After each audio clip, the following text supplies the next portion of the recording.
Pilato y nosotros culpables de la muerte del Salvador.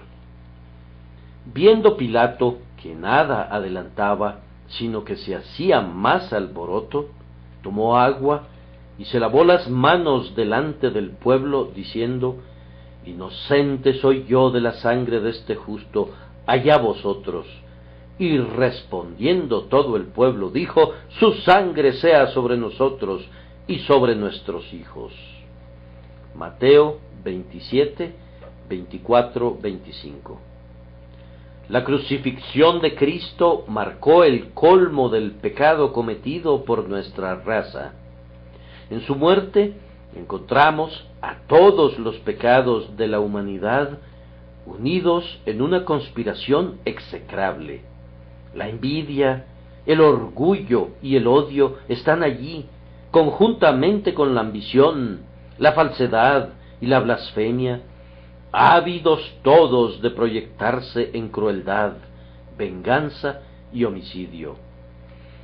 El diablo agitó las iniquidades de todos nosotros en torno a la simiente de la mujer. Todas esas iniquidades circundaron al Señor, sí, lo rodearon como abejas.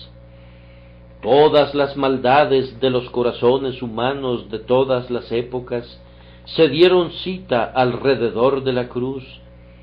Así como los ríos todos van al mar, y como todas las nubes se descargan sobre la tierra, así se congregaron todos los crímenes del hombre para hacer morir al Hijo de Dios.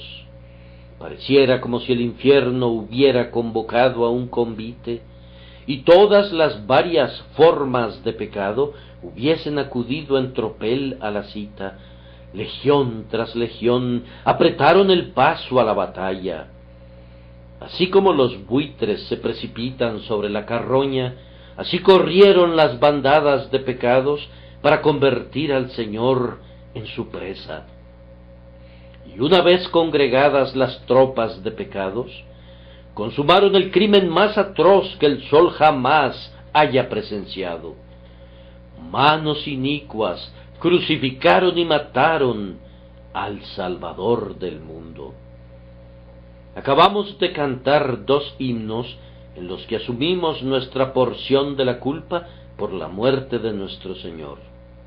Cantamos: Oh, los agudos tormentos del extremo dolor que soportó mi amado Redentor, cuando látigos nudosos y espinas gruesas laceraron su cuerpo sagrado. Pero en vano acuso a los látigos nudosos y a las gruesas espinas, en vano culpo a la soldadesca romana y a los más despreciables judíos. Ustedes, mis pecados, mis crueles pecados, fueron sus principales verdugos. Cada uno de mis crímenes se convirtió en un clavo, y mi incredulidad vino a ser la lanza. Y luego, con el mismo espíritu, llenos de tristeza, hicimos una pregunta y cantamos una respuesta penitencial. Mi Jesús, ¿quién con vil escupitajo profanó tu sagrado rostro? Oh, ¿quién con un flagelo despiadado hizo brotar tu sangre preciosa? Fui yo, que he sido muy ingrato, pero Jesús, ten piedad de mí.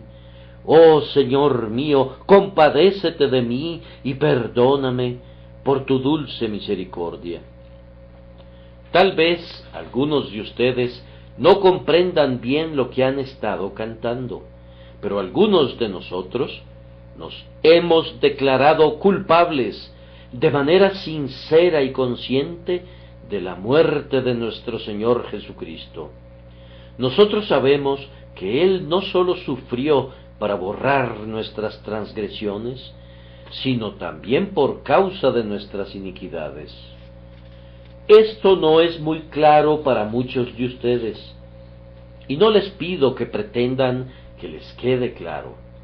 No pueden entender que tienen algo que ver con la muerte de Jesús, y por eso no son conducidos al arrepentimiento cuando se les habla de ese tema.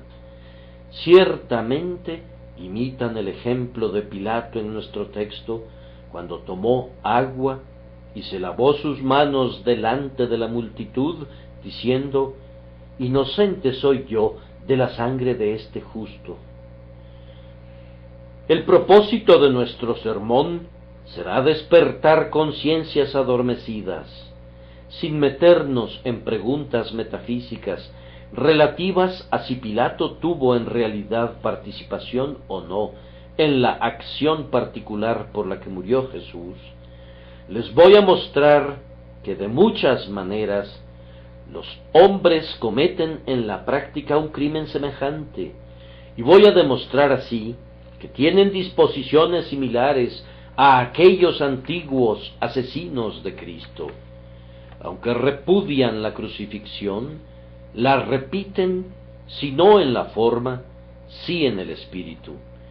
Aunque Jesús no está aquí en carne y hueso, sin embargo, la causa de la santidad y de la verdad y de su divino espíritu están todavía en medio de nosotros, y los hombres reaccionan ante el reino de Cristo que está establecido entre ellos, de la misma manera que los judíos y los romanos actuaron contra el Dios encarnado.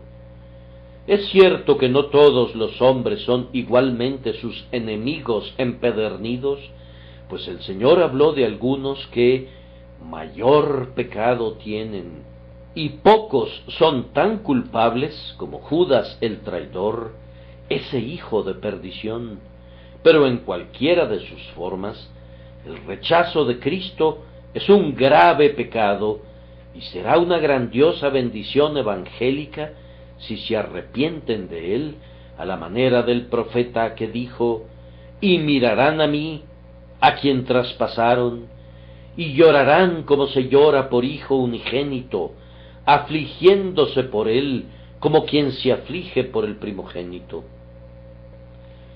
Voy a referirme ahora a la historia de la presentación de nuestro Señor ante Pilato, desde el momento en que fue remitido a Herodes, hasta el tiempo en que fue entregado a los judíos para que fuera crucificado, y voy a procurar exponer, mediante esta narración, varias formas en las que los hombres hacen morir a Cristo virtualmente, y por tanto se vuelven partícipes de la antigua transgresión que fue perpetrada en Jerusalén. Primero, hay algunos individuos, y son los que cometen el más grave pecado, que son decididos y manifiestos oponentes del Señor Jesús.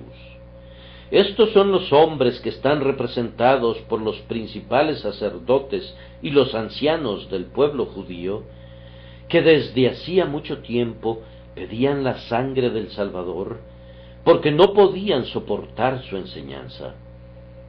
Ninguna otra cosa los satisfaría, excepto que fuese eliminado de la tierra, pues él era una protesta viviente contra sus actos perversos. Ellos le odiaban porque por causa de su luz, sus vidas depravadas eran censuradas.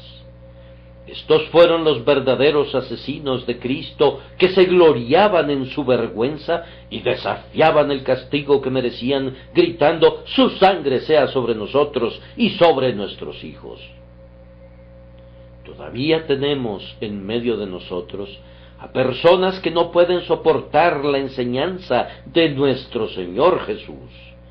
La simple mención de su nombre excita sus peores pasiones. Se enfurecen ante su simple mención. Oh, las cosas atroces que algunos han dicho recientemente del Cristo de Dios. Desconocen la cautela cuando se trata de insultarle. Si alguien más hubiese sido calumniado como él lo ha sido, la sociedad no habría tolerado esas lenguas detestables. Las acusaciones contra Jehová y su Hijo parecerían deleitosos bocadillos para los blasfemos modernos, golosinas de las que se alimentan con avidez. Mi carne se estremece cuando pienso en los duros comentarios que los impíos articulan contra él, que en el día de su humillación soportó en su contra una inenarrable oposición de los pecados. Estas calumnias eran visiblemente absurdas y deberían haberse desechado con el mayor desprecio, si no fuera por la culpa misma de los hombres, pues mediante estas expresiones vemos que veneno de áspides hay debajo de sus labios, su boca está llena de maldición y de amargura. No tratan de la misma manera a los héroes de la guerra, a los filósofos de la antigüedad, ni siquiera a los notorios flagelos de la raza. A todos estos les muestran alguna benevolencia y a menudo les rinden honores dudosamente merecidos. Pero cuando se trata de la persona y de la vida de nuestro bendito Señor, la benevolencia y la honestidad son descartadas. El menor intento de entenderle es rechazado y él y los suyos son el blanco del ridículo, de la tergiversación y de la falsedad. Le endilgan los más groseros epítetos, le dan la peor interpretación a sus palabras, tergiversan sus acciones y le atribuyen motivos que le eran completamente extraños. Y esos hombres se encuentran en medio de nosotros, reclamando el derecho de ser oídos. Ha habido incrédulos y escarnecedores de Jesús en todos los tiempos, pero en nuestra época la humanidad usa un lenguaje más inmundo que el usual. Antes, la incredulidad era filosófica y precavida, y grandes nombres encontramos en sus listas, pero ahora sus abogados más vocingleros son fanfarrones a la manera de Tom Paine, hombres que parecen deleitarse hiriendo los sentimientos de las personas piadosas y aplastando cualquier cosa sagrada bajo sus pies. Estos son los verdaderos seguidores de los hombres cuyas bocas rugían: «¡Crucifícale! ¡Crucifícale!». No pueden soportar que Jesús sea recordado y mucho menos reverenciado.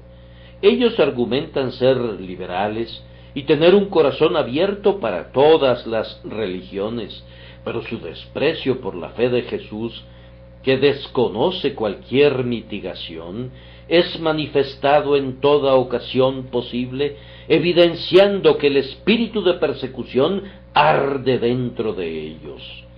Es inútil que estos individuos digan que no crucificarían a Cristo, pues lo crucifican hasta donde su poder se los permite, por sus comentarios blasfemos en contra de él. Un cierto número de ellos concentra su ataque contra la autoridad real y el poder reinante del Señor Jesús. Exclaman en contra de él porque se atribuye una soberanía universal. Ellos no objetan tanto el cristianismo en cuanto uno de varios credos, pero no quieren saber nada de él cuando reclama ser el credo supremo. El Senado romano estaba dispuesto a incorporar a Jesús al panteón en medio de otros dioses, pero cuando se dieron cuenta que el Cristo exigía una adoración exclusiva, le denegaron un lugar en el círculo de adoración. Como el Evangelio afirma ser verdadero y juzga que los otros sistemas son falsos, de inmediato provoca la oposición de la escuela liberal. Hay hombres en medio de nosotros hoy que dicen: sí, hay algo bueno en el cristianismo, como también lo hay en el budismo. Últimamente se han encariñado maravillosamente con este precioso budismo. Cualquier ídolo sería aceptable para los hombres en tanto que les permitiera deshacerse del Dios vivo. No les gusta un Cristo que debe ser todo o nada para ellos. Cuando Él dice que quitará totalmente a los ídolos y que quebrantará a sus enemigos con vara de hierro, le dan la espalda, pues son claramente enemigos de Jesucristo si Él es entronizado como Señor de todo. Y tenemos a otros individuos de un molde más blando que, a pesar de ello, se agregan a este grupo, pues su oposición es a la deidad de Cristo. Estos, en efecto, proclaman: nosotros tenemos una ley, y según nuestra ley, debe morir, porque se hizo a sí mismo Hijo de Dios. Se indignan frente a las doctrinas que los cristianos predican acerca de su Dios y Salvador. Ellos, cuando mucho, aceptarán que Cristo es el mejor de los hombres, que es el más noble de los profetas, que es casi semejante a la deidad, posiblemente un delegado de Dios, pero no se moverán de allí. ¿No les parece que todos honren al Hijo como honran al Padre? Si Jesús es predicado como Dios verdadero de Dios verdadero, de inmediato los escuchamos gritando: ¡fuera! ¡Fuera! Cuando proclamamos a Jesús como Rey sobre Sión, el santo monte de Dios, y decimos de Él: tu trono, oh Dios, es eterno y para siempre, ellos rehúsan inclinarse delante de su majestad divina. En la medida de sus posibilidades, destruyen la divinidad de Cristo y lo reducen a un simple ser humano. ¿Cómo pueden esas personas culpar a los judíos y a los romanos? Aquellos hicieron morir su humanidad, pero éstos quisieran destruir su deidad. ¿Acaso su culpa no es igualmente grave? Yo acuso a todos los que niegan la deidad de nuestro Señor de ser sus asesinos en la medida de lo posible, pues ellos atacan a su naturaleza más noble, acometiendo su poder divino y su deidad. Que el Espíritu de Dios nos acompañe aquí para convencerlos de su error y los conduzca a adorar a Jesús, que es exaltado por la diestra de Dios.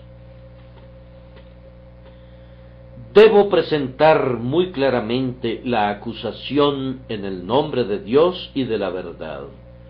Los declarados opositores de Cristo, si hubiesen estado vivos en los días de su carne, habrían deseado que le quitaran la vida, pues en lo que a ellos concierne, Él está ya sea muerto para ellos en su verdadero carácter, o están haciendo lo más que puedan según su propia conciencia e influyendo en la conciencia de otros para barrerlo de la existencia.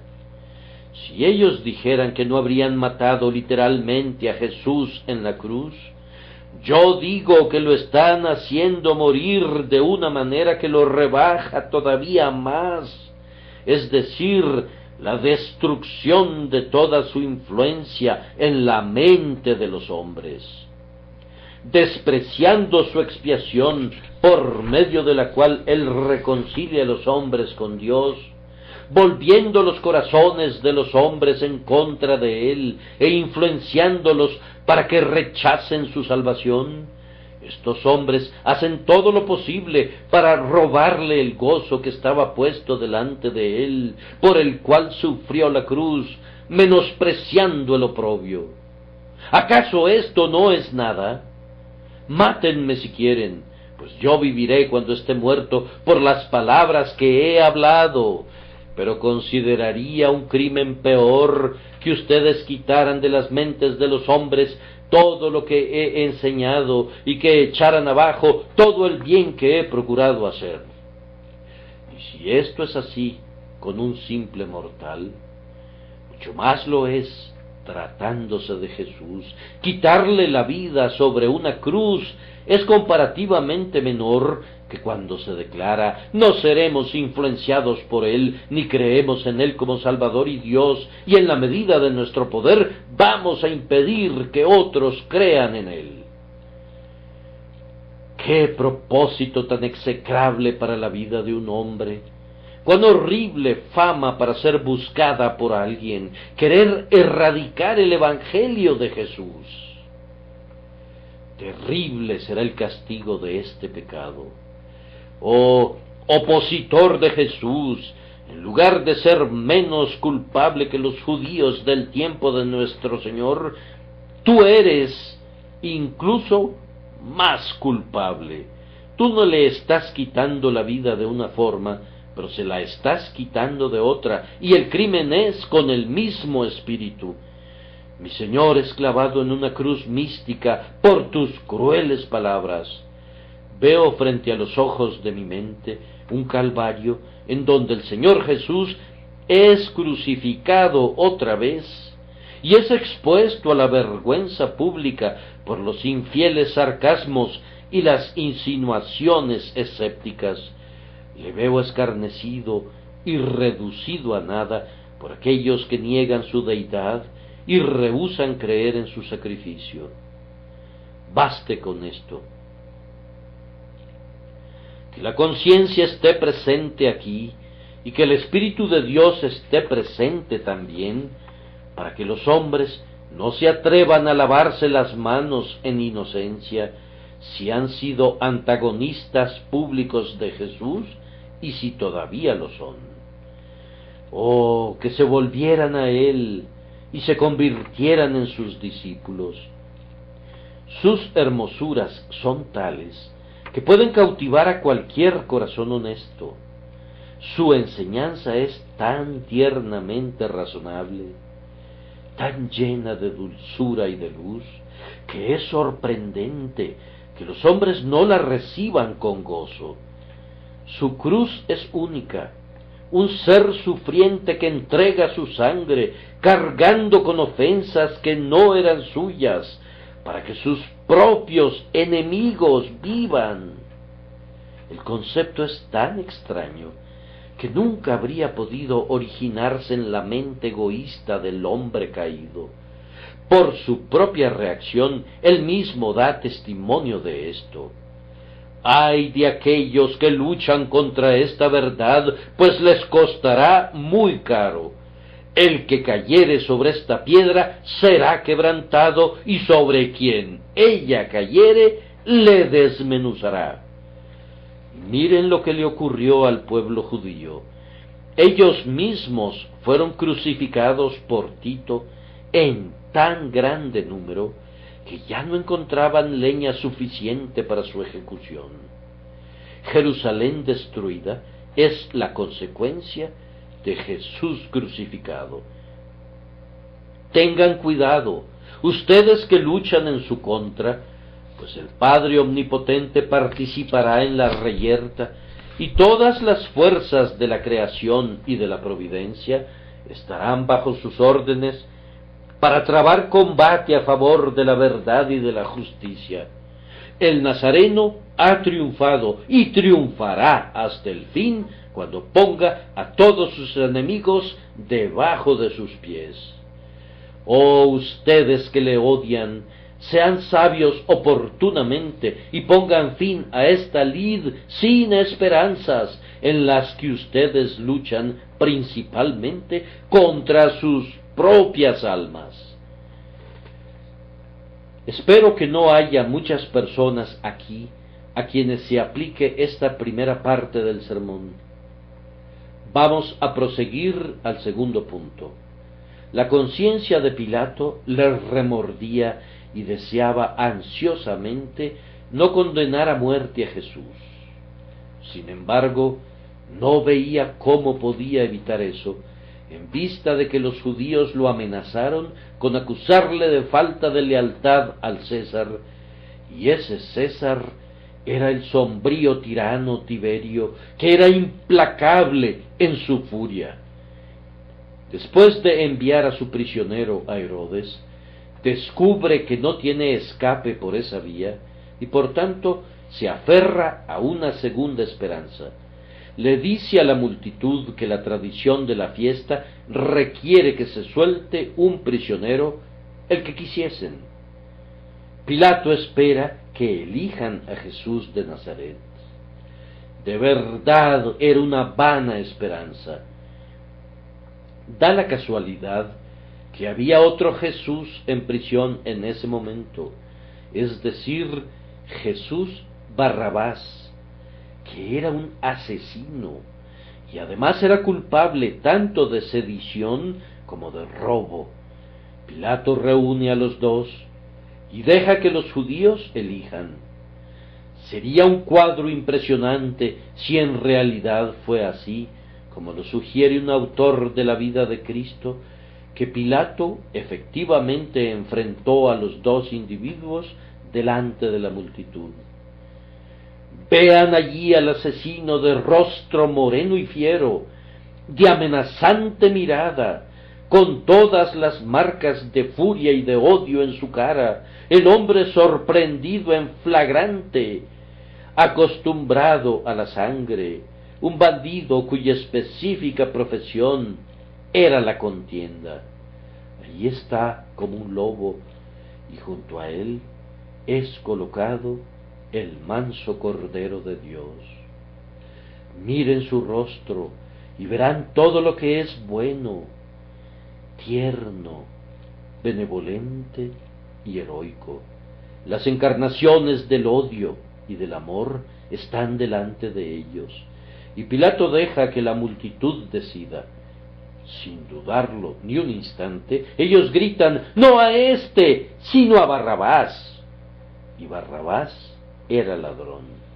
El asesino sale libre y Jesús, el inocente, se queda para morir.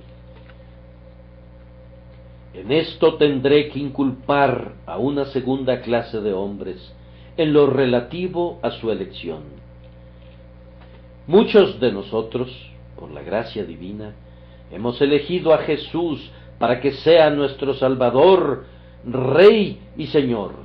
Es la base de nuestra esperanza eterna y el manantial de nuestro gozo presente. Hemos elegido a Cristo para que sea el guía y el líder de nuestras vidas, y no nos avergonzamos de la elección. Ha sido hecha deliberada y solemnemente, y la renovamos día a día.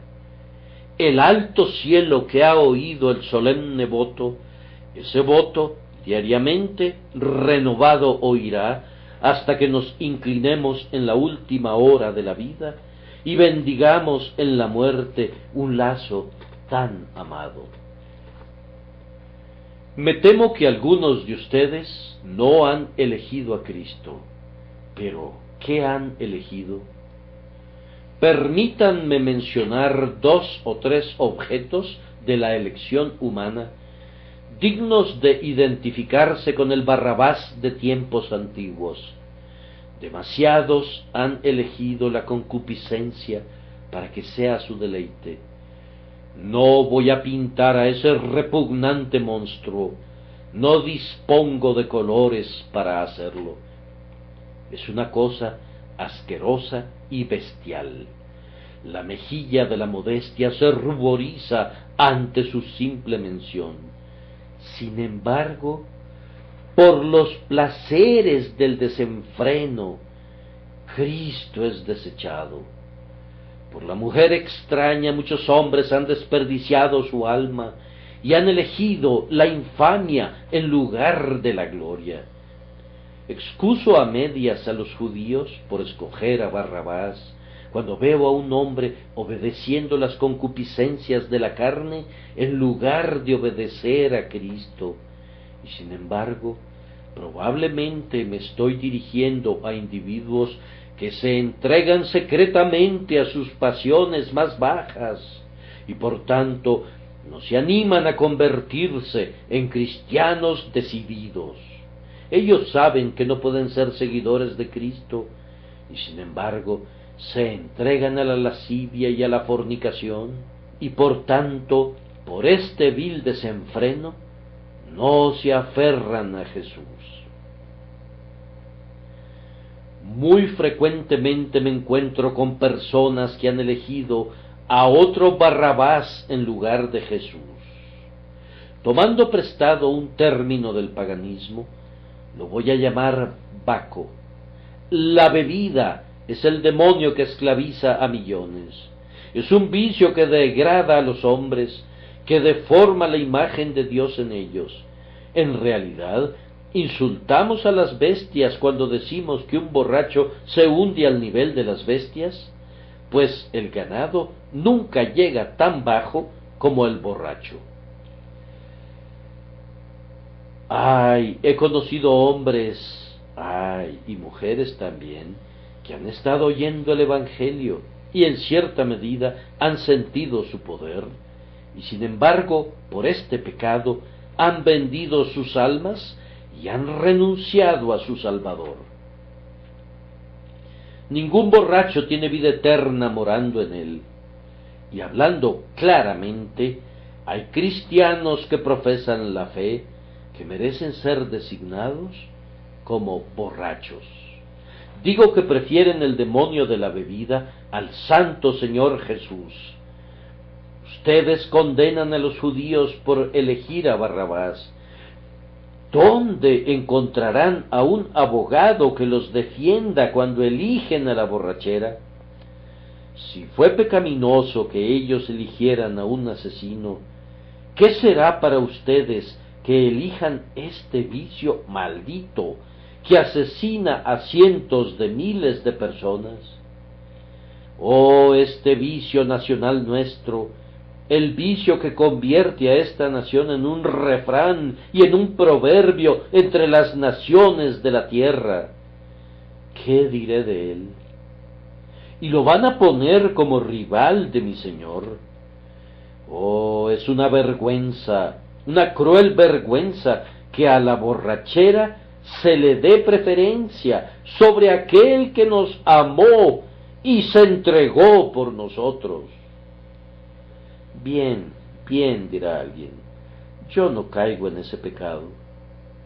No, amigo mío, pero ¿qué es lo que tú eliges en vez de Cristo? Pues si no lo sientas en el trono de tu corazón, estás eligiendo algo más. ¿Acaso es que no quieres ser cristiano porque quieres ahorrarte problemas y quisieras ser feliz y estar tranquilo y gozarte? No eliges ningún camino en particular que sea ostensiblemente vicioso. Prefieres ser un pecador moderado y cuidarte y ahorrarte todo cuidado, pensamiento y ansiedad acerca de la muerte y el cielo y el infierno. Piensas que por llevar una vida libre de preocupaciones eres más feliz que si te sometieras a Jesús. Estás operando bajo una premisa falsa. Pero una cosa es clara, el yo es tu Dios, y esa es una deidad tan abyecta como cualquier otra. El idólatra que adora a un Dios de oro o de plata, o incluso de piedra o de barro, no es tan degradado como el hombre que se adora a sí mismo. La adoración del ego es en verdad una terrible bajeza. Cuando yo soy mi propio Dios, o mi estómago es mi Dios, ¿puede haber un abismo más profundo? Si vivo simplemente para pasármela bien y tranquilo, y no me importa Dios o Cristo o las cosas celestiales, ¿qué elección estoy haciendo? Piensa en ello y avergüénzate. Oh, voy a repetirlo. En muchas elecciones que hacen los hombres en cuanto al objeto de sus vidas, pecan precisamente como pecaron los que desecharon a Cristo y eligieron a Barrabás. No digo más. Que el Espíritu Santo les haga comprender esta verdad que tristemente les condena. En tercer lugar, Pilato, viendo que no podía liberar a su prisionero así, lo entrega en las manos de los soldados que, de inmediato, comienzan a divertirse con él y lo tratan como un objeto de escarnio. Las palabras son crueles y son suficientes para provocar las lágrimas de todos los que las leen. Así que entonces tomó Pilato a Jesús y le azotó, y los soldados entretejieron una corona de espinas y la pusieron sobre su cabeza y le vistieron con un manto púrpura. Yo soy inocente de eso, clama uno de mis oyentes. ¿Qué? ¿Estás bien seguro que eres libre del pecado de desprecio y de causar dolor a Jesús? Escucha un momento. Cuando has estado tan ocupado en los asuntos del mundo que no has podido pensar en él, cuando has estado tan ávido de ser rico que te has burlado de las verdaderas riquezas, ¿no te das cuenta que estabas entretejiendo una corona de espinas para ponerla sobre su cabeza? Tu necedad al despreciar tu propia alma le hiere dolorosamente. Le das lástima y no puedes soportar ver que las espinas de este mundo sean la cosecha que siembres y recojas.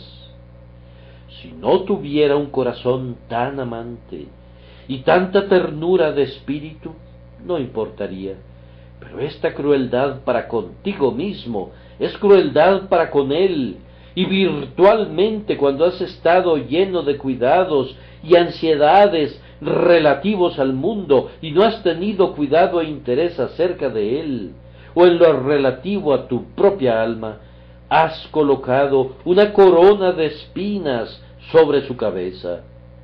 ¿Acaso esto no es nada? Permíteme preguntarte, cuando has subido a la casa de oración el día domingo, como siempre lo haces, y has pretendido adorarle, aunque no le ames, ¿te das cuenta de lo que has hecho?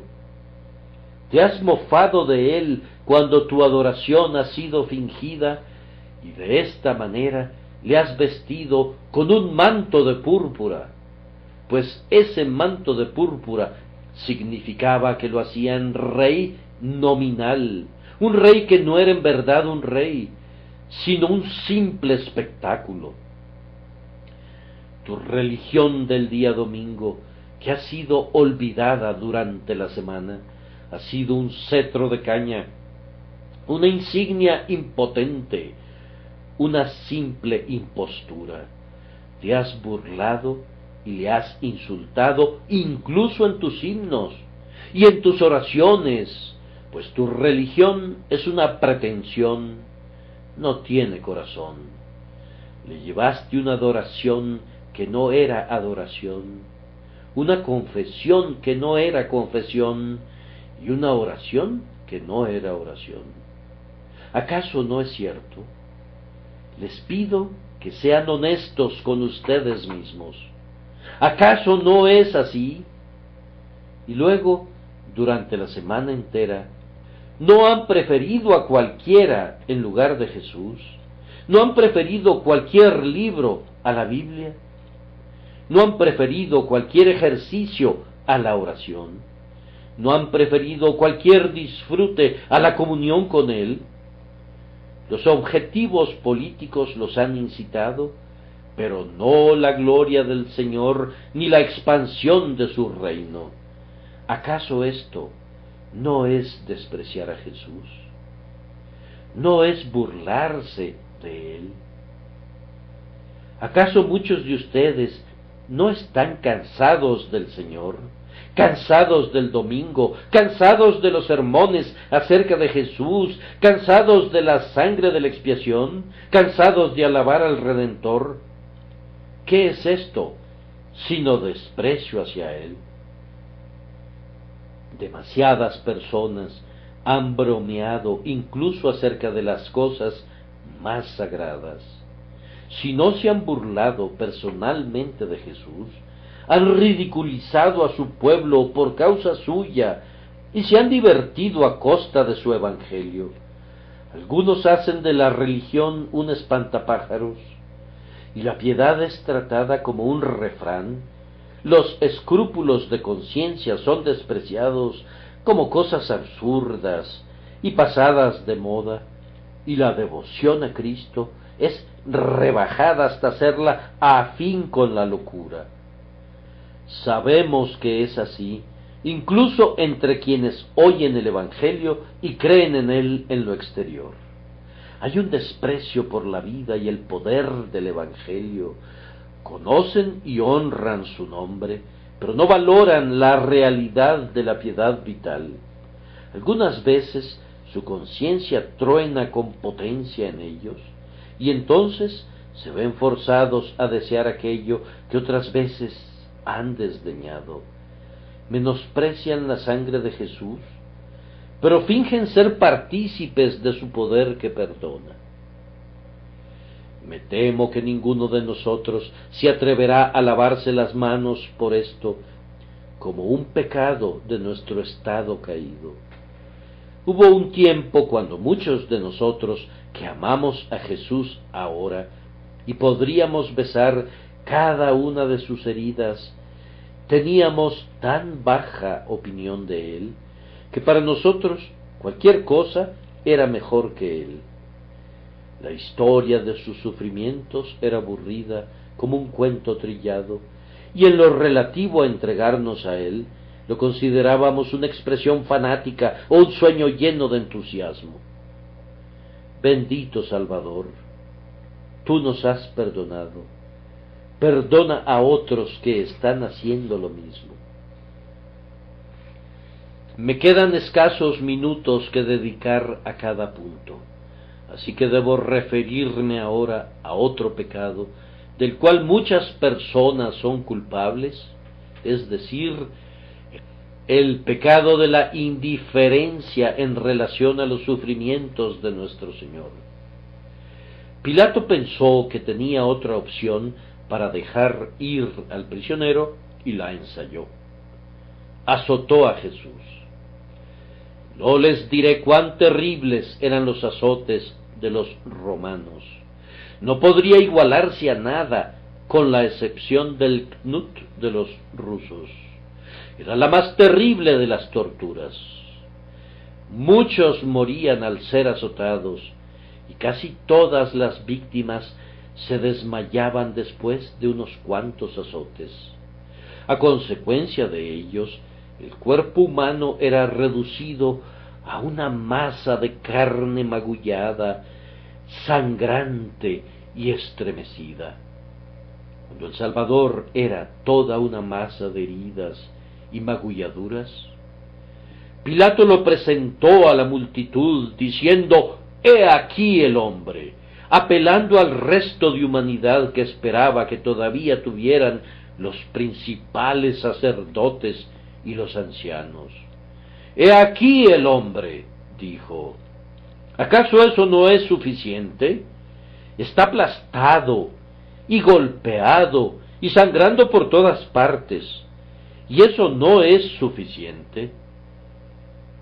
Pero ellos no sentían absolutamente nada por él y sólo gritaban: «¡Muera!». Si el espectáculo de dolor que presentaba nuestro Señor en esta ocasión no te conmueve, es una prueba lamentable de la dureza de tu corazón. ¿Acaso no hay muchos que leen la historia de sus sufrimientos sin emoción? Despreciado, injuriado, coronado de espinas y azotado, nuestro Señor se destaca como el varón de dolores, como el monarca de miserias, agonías incomparables, dolores únicos e inigualables. ¿Acaso no vas a derramar lágrimas por aquel de quien los soldados se burlaron y a quien los judíos ridiculizaron? ¿No? ¿Acaso no es posible que respondas no? ¿Acaso has oído la historia tantas veces que ya tiene menos efectos que un cuento ocioso? ¡Qué vergüenza! ¡Qué vergüenza! Y lo peor de todo es que no afecte a los hombres cuando recuerdan que estos dolores fueron soportados voluntariamente, por amor y no por necesidad ni por ningún otro motivo egoísta. Sus dolores fueron soportados por sus enemigos. Él ordenó a sus discípulos que comenzaran a predicar en Jerusalén para que los hombres que le escupieron el rostro supieran que podían participar de su compasión y que él había probado la muerte por quien le traspasó el corazón.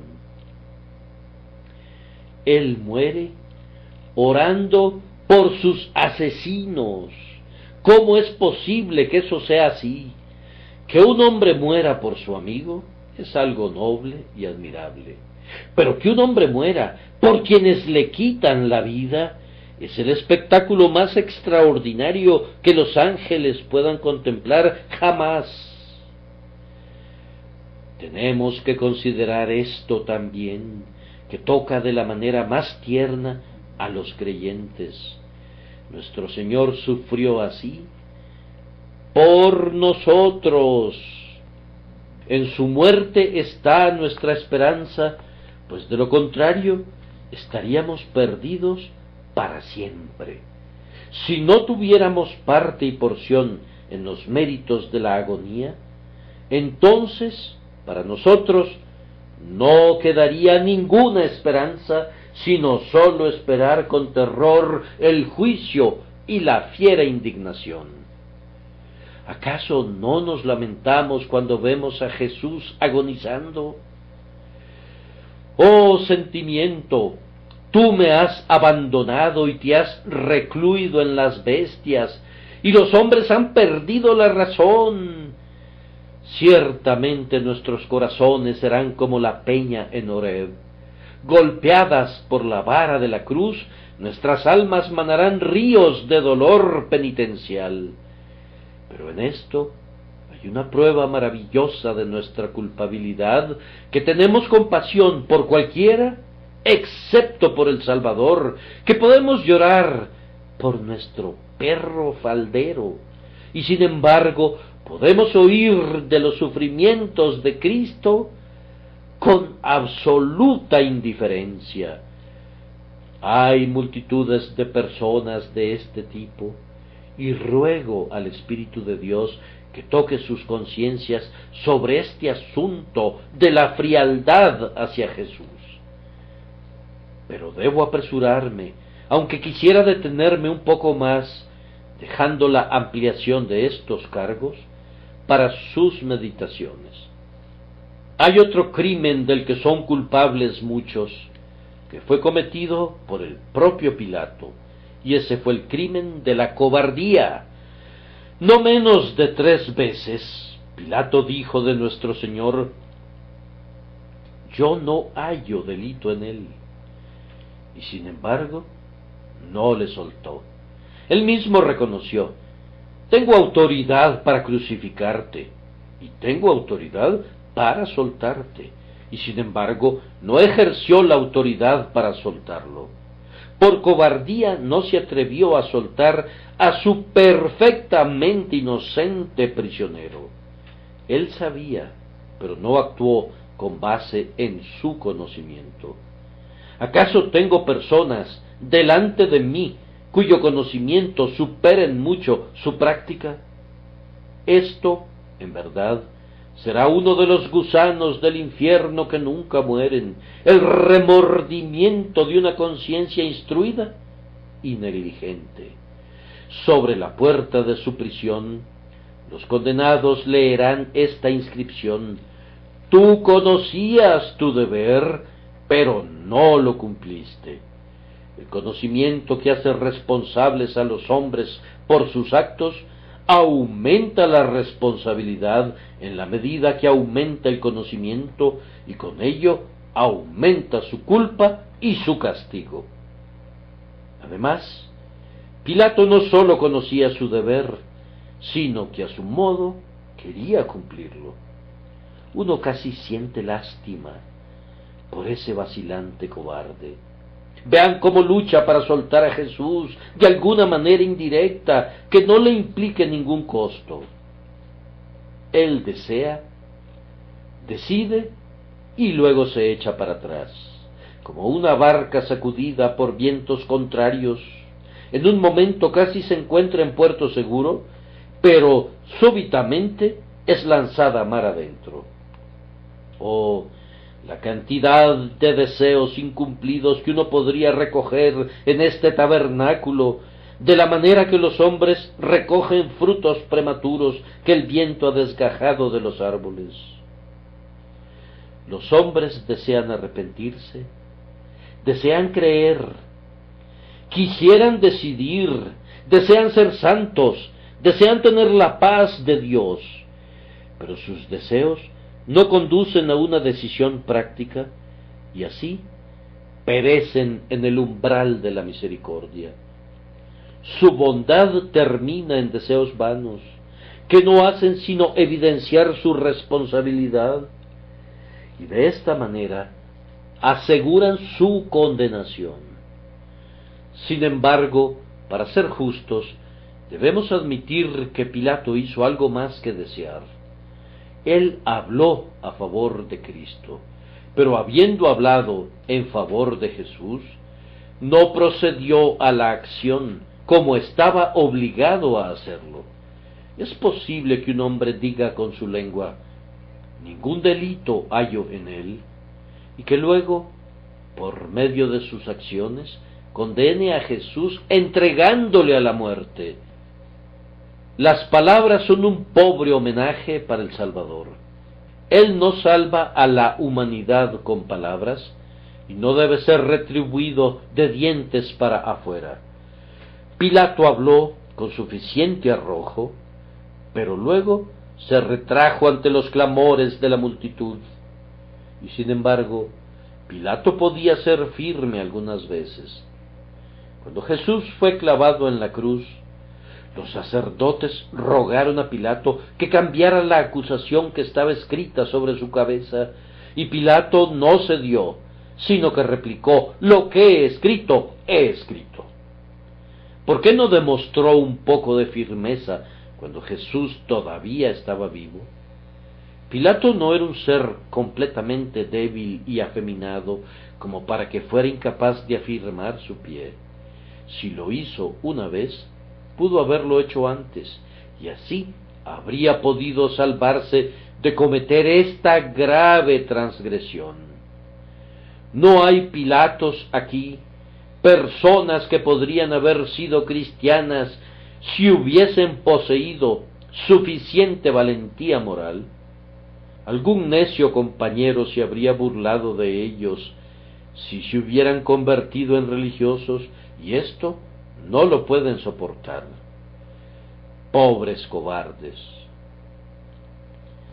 El otro día escuché la historia de un joven que no se atrevió a orar en una habitación donde dormían otros 2 o 3 sujetos, y así, como un pusilánime, se metió a su cama y sucumbió al miedo del qué dirán.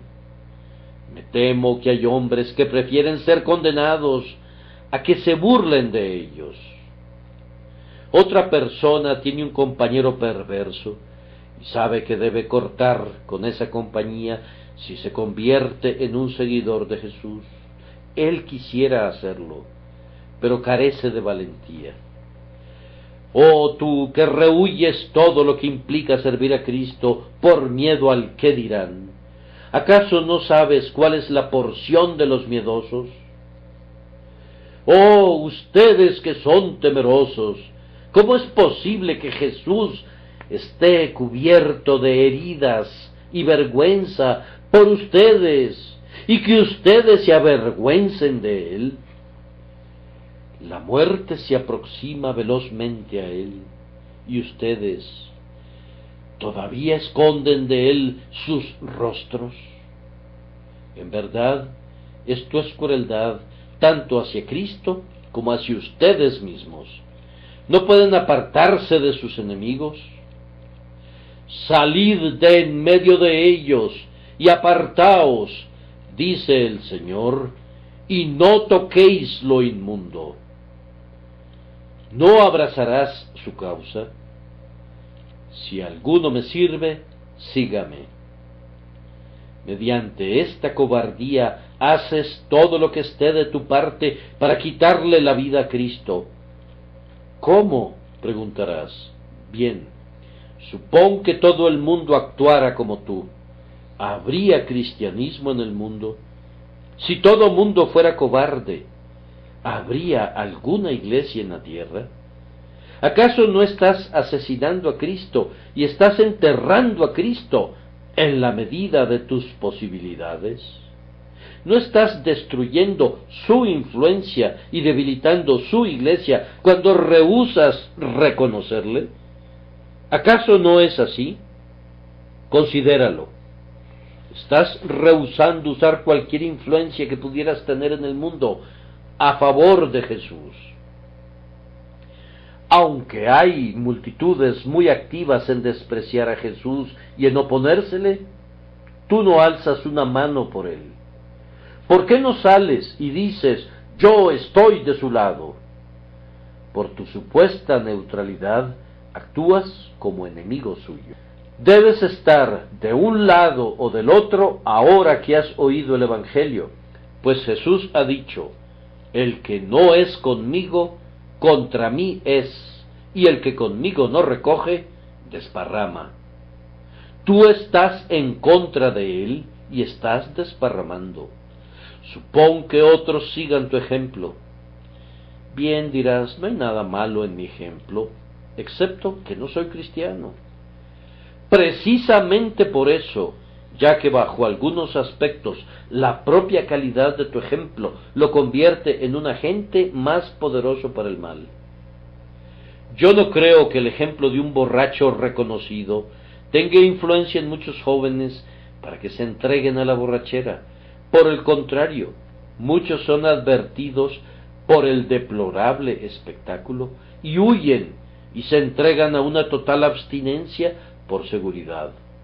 A menudo he recibido a jóvenes de ambos sexos como miembros de esta iglesia que han sido abstinentes totales del más intenso tipo debido a que la borrachera del padre hizo que los hijos fueran tan desgraciados y su hogar tan pobre que aborrecieron ese vicio maldito.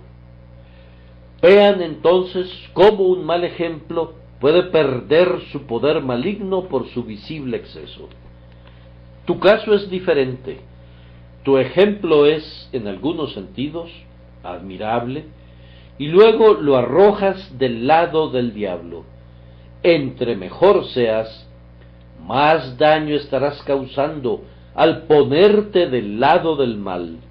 En la medida que seas un ser moral, excelente y amigable, eres precisamente el hombre cuya influencia Cristo debe tener de su lado, y si tú provocas que actúe en su contra, el hecho es todavía más deplorable. Si el peso de tu carácter motiva a los hombres a que ignoren las exigencias del Hijo de Dios, ¿qué es esto sino tramar espiritualmente la muerte de Jesús? Por último, y que el Espíritu de Dios bendiga esta amarga medicina cuando sea aplicada al corazón, para que sienta los dolores de la penitencia el día de hoy. Está el pecado de la hipocresía basada en la justicia propia. Este Pilato cometió plenamente ese pecado. Tomó agua y se lavó sus manos, diciendo, inocente soy yo de la sangre de este justo, allá vosotros. ¡Qué contradicción! Él es inocente, pero les da permiso para ser culpables. Ellos no podían asesinar al Señor sin su autorización. Él otorga el permiso necesario y sin embargo dice, inocente soy. ¿Acaso no veo a un individuo de la misma calaña por allá? Ese individuo dice: yo no desprecio a Cristo, ni hablo palabra alguna en su contra. Soy perfectamente inocente de cualquier mala voluntad hacia él. Por supuesto que si otros se oponen a él, pueden hacerlo, pues estamos en un país libre, que cada quien haga lo que quiera, pero yo estoy perfectamente libre de culpa. Un hombre no actúa de esa manera cuando ve que alguien está siendo asesinado. No se queda mirando, ni afirma que preferiría no interferir. Dices que no puedes evitar las opiniones de otros. ¿Acaso no tienes tu propia opinión acerca de Jesús?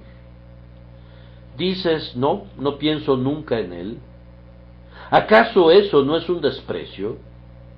¿Prefieres no tener ninguna opinión acerca de uno que afirma ser tu Dios? ¿Acerca de uno que tiene que ser tu Salvador? Si no lo es, ¿perecerás para siempre? No puedes desviarte de esa manera. Ahora que la rebelión está en armas, tienes que tomar partido, tienes que ser leal o convertirte en traidor. El estandarte está desplegado y cada quien tiene que tomar partido.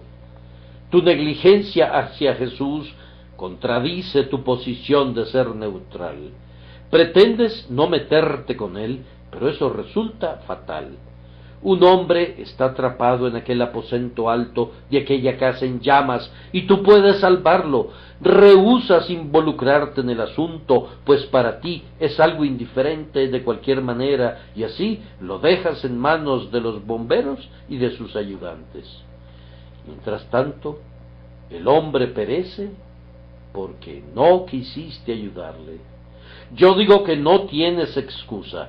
La sangre de ese hombre yace a tu puerta. Era tu deber haberle rescatado. Así, el Señor Jesucristo viene aquí entre los hombres y es perseguido. Tú dices tranquilamente: sin duda es lamentable, pero no puedo evitarlo. Perfecto, pero por tu falta de acción te estás poniendo del lado de sus enemigos. ¿Dices tú que eres tan justo que no necesitas un Salvador? Eso, en verdad, es abofetear a Jesús. Él viene para ser un Salvador, y tú le dices que es superfluo, que tú eres tan bueno que te puedes valer por ti mismo sin necesidad de ser lavado con su sangre. Esto es escupirle en el rostro, es decirle que fue un necio al morir por ti. ¿Por qué habría de derramar su sangre si eres lo suficientemente inocente sin necesidad de eso? En efecto, acusas a Dios de insensatez por proveer una grandiosa propiciación, cuando la gente buena como tú lo eres no necesita nada parecido. No creo que alguien pueda insultar más groseramente al Hijo del Altísimo. Esto, en verdad, es crucificarlo.